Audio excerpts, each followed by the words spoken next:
Study Grover में आपका स्वागत है। आज हम लोग देखेंगे हिंसबर्ग अभिकर्मक के बारे में, जो कि आपका एमीन चैप्टर के अंतर्गत आता है, जो कि काफ़ी इम्पोर्टेंट है एग्ज़ाम के पॉइंट ऑफ व्यू से। तो ध्यान दीजिए दोस्तों, इसमें जितने भी नेमिंग रिएक्शन हैं आप उसको जो है अच्छी तरीके से लिख करके याद करें और उसको बार बार दोहराएं, बार बार लिख करके प्रयास करिए याद करने का, ताकि वो अच्छी तरीके से आपके माइंड में वो चीज़ें जो है काफ़ी समय तक रह सकें। ठीक है ना। तो ध्यान दीजिए, अगर उसको समझ करके लिख करके लिखेंगे तो उम्मीद यही है कि जो है आप उसको जो है बहुत समय तक याद कर सकते हैं, और जो कि आपको जो है एग्ज़ाम में काफ़ी हेल्पफुल करेंगी और आपके नंबर गेन में बहुत ज़्यादा महत्वपूर्ण होगा। ठीक है ना। तो जितनी भी रिएक्शन है, नेमिंग रिएक्शन है, उसको बार बार लिखने का प्रयास कीजिए, और जितनी बार लिखेंगे उतने आपको जो है आएगा। ठीक है ना। और दूसरी चीज़ ये है कि अब यूपी बोर्ड का एग्ज़ाम करीब आ गया है, तो मान के चलिए ज़्यादा से ज़्यादा जो है 2 महीने या 2.5 महीने मान के चलिए, उससे ज़्यादा नहीं है। ठीक है ना। तो आप जो है अपनी तैयारी को एक नियमबद्ध तरीके से करिए, ताकि जो है कोई भी टॉपिक आपकी छूटने ना पाए। और अगर नियमबद्ध तरीके से नहीं करेंगे तो कोई भी मतलब जो है आपका सब्जेक्ट हो, चाहे वो केमिस्ट्री हो, चाहे फिजिक्स हो, चाहे आपका मैथ हो या बायो हो, ठीक है ना, या हिंदी हो या आपकी इंग्लिश हो, कोई भी सब्जेक्ट हो, तो वो अच्छी तरीके से तैयार नहीं हो पाएगी। और जो चीज़ें आपको कमज़ोर लगती हैं, यानी जो टॉपिकें कमज़ोर लगती हैं, तो उसको आप अच्छी तरीके से रिवीजन करें। तो आइए हम लोग देखते हैं। पहला है हिंसबर्ग अभिकर्मक। तो हिंसबर्ग अभिकर्मक क्या है, देखिए, बेंजीन सल्फोनिल क्लोराइड को हम लोग कहते हैं हिंसबर्ग अभिकर्मक, जिसका सूत्र होता है C6H5SO2Cl। SO2Cl, इसका नाम होता है हिंसबर्ग अभिकर्मक, यानी बेंजीन सल्फोनिल क्लोराइड को बोला जाता है हिंसबर्ग अभिकर्मक। और इसको जो है हम लोग क्रिया कराते हैं पहले प्राथमिक इमीन से। किससे? प्राथमिक इमीन से। तो प्राथमिक इमीन को इस प्रकार से भी लिख सकते हैं, RNH और यहाँ पर आपका H, ऐसे भी लिख सकते हैं। यहाँ से H और Cl दोनों निकल जाते हैं, और आपका यहाँ पर हो जाएगा C6H5SO2NHR। ठीक है ना। तो इसका जो नाम होता है एन एल्किल, क्योंकि आपका एल्किल ग्रुप है, और एन एल्किल बेंजीन सल्फेनामाइड, बेंजीन सल्फेनेमाइड। ठीक है ना। अब ध्यान दीजिए, अगर इसको हम लोग KOH के साथ मिलाते हैं तो ये KOH में विलय होता है। ये तो आपका प्राथमिक इमीन है ना, ये आपका क्या है? प्राथमिक इमीन, जो कि KOH में विलय होता है।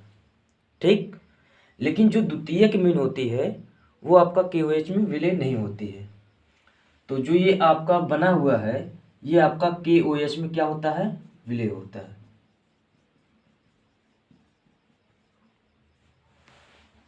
अब ध्यान दीजिए, द्वितीयक इमीन के साथ रिएक्ट कराते हैं।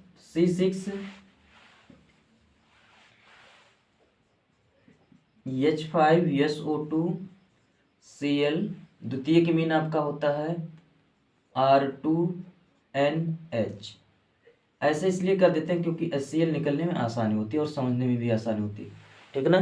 तो HCl आपका निकल जाएगा, बाकी आपका जो बच रहा है उसको एक साथ लिख दीजिए, हो जाएगा C6H5SO2NR2।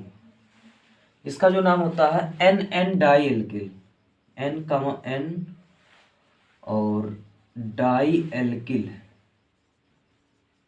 Die alkyl benzene sulfenimide, benzene sulfenimide.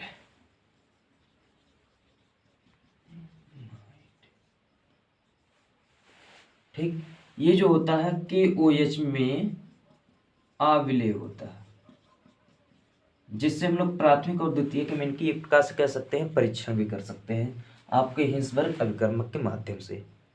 ठीक, तो उम्मीद करते हैं ये आपको समझ में आया होगा। फिर अगली अभिक्रिया हम लोग देखते हैं कार्बिल एमीन अभिक्रिया। कौन सी अभिक्रिया? कार्बिल एमीन अभिक्रिया। तब तक आप इसको नोट करें।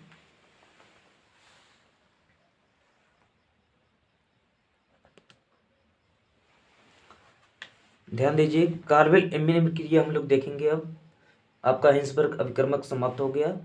कार्बिल एमीन अभिक्रिया जो कि काफ़ी पूछी जाने वाली रिएक्शन है, कभी कभी दे देता है आपका जो है प्राथमिक एमीन दे देगा और KOH देगा, क्लोरोफॉर्म दे देगा और तीर का निशान दे देगा, H2O और क्या नाम है KCl3 और उसमें डाट डाट करके आपसे पूछ लेता है। ठीक है ना, या एक चीज़ दे देगा तो मतलब KCl3 के स्थान पे डाट डाट दे देगा, तो ऐसे पूछ लेता है, या AB करके पूछ लेता है। तो काफ़ी इंपॉर्टेंट है, जो कि लगभग हर साल पूछी जाने वाली रिएक्शन है। तो देखिए होता क्या है कि हम लोग एनिलीन को लेते हैं C6 अर्थात प्राथमिक एमीन C6H5NH2। आप मेथिलेमीन भी ले सकते हैं अर्थात एलिफेटिक एमीन भी ले सकते हैं, कोई जरूरी नहीं कि एरोमेटिक एमीन ही लीजिए, लेकिन प्राथमिक एमीन होना चाहिए, क्योंकि प्राथमिक एमीन ही ऐसे रिएक्शन देते हैं और कोई एमीन ऐसा रिएक्शन नहीं देता है। इसलिए इसका उपयोग जो होता है ये आपका एमीन परीक्षण में भी किया जाता है। जैसे मान लीजिए प्राथमिक एमीन, द्वितीयक एमीन, तृतीयक एमीन है, तो केवल और केवल आपका प्राथमिक एमीन के साथ ही ये जो क्रियाएं होती हैं और किसी के साथ नहीं होती हैं। ठीक है, इसलिए इसका उपयोग जो होता है परीक्षण के रूप में भी किया जाता है। तो एनिलीन हो गया। आप लेते हैं क्लोरोफॉर्म। क्लोरोफॉर्म का सूत्र होता है CHCl3 plus KOH potassium hydroxide. अब ध्यान दीजिए, आपका KCl3 बनेगा, लेकिन यहाँ क्लोरीन 3 है, यहाँ पोटेशियम 1 है। इसका मतलब KCl तो बनेगा, लेकिन 3 संख्या में KCl3 बनेगा, क्योंकि क्लोरीन आपका 3 है, इसलिए यहाँ पर 3 करना पड़ेगा। ठीक है ना, इसलिए यहाँ पर 3 करना पड़ेगा और आपका हो जाएगा, पहले आप लिख दीजिए 3KCl। ठीक है ना, 3KCl।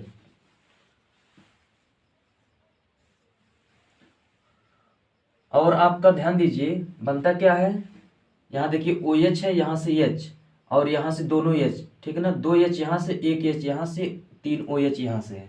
इसका मतलब ये है कि आपका 3H2O बन जाएगा, 6 हाइड्रोजन 3 ऑक्सीजन, तो हो जाएगा 3H2O। अब ध्यान दीजिए, आपका जो मेन प्रोडक्ट बनेगा वो बनेगा आपका C6H5N और यहाँ से दोनों हाइड्रोजन और एक हाइड्रोजन, ये 3 हाइड्रोजन यहाँ का। इसका मतलब 6 हाइड्रोजन था और 3 ऑक्सीजन था, जो कि 3H2O बन गया है। अब हो जाएगा N और C, यहाँ का कार्बन बच रहा है, यहाँ हो जाएगा NC, जो कि अवक्षेपित हो जाता है और ये एक दुर्गंध युक्त जो है पदार्थ बनाता है, जिसके कारण जो है हम लोग इसका परीक्षण कर पाते हैं। ठीक है ना, तो इसी प्रकार से आप एलिफेटिक एमीन का भी कर सकते हैं।